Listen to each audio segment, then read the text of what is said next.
যে ছেলে খামারে স্বপ্ন দেখে, বিশ্বাস করো, সে শুধু টাকা না, স্বাধীনতা খুঁজে। কারণ সে জানে সারা জীবন অন্যের অধীনে থেকে বড় হওয়া যায় না। প্রতিদিন একই রুটিন, একই আদেশ, একই ক্লান্ত জীবন। এসব তার জন্য না। সে চায় নিজের মাটিতে দাঁড়াতে, নিজের সিদ্ধান্তে চলতে, নিজের ঘামের দামে জীবন গড়তে।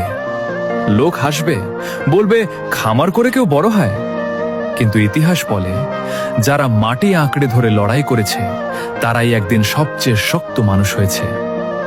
হ্যাঁ, রাতে ঘুম কম হবে, টেনশন থাকবে, লসও হবে কখনো কখনো, তবুও শান্তি আছে।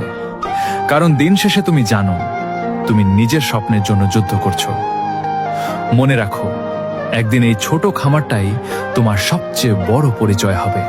আর তখন যারা তোমাকে নিয়ে হাসছিল তারাই বলবে, ছেলেটা সত্যিই কিছু করে দেখাইছে।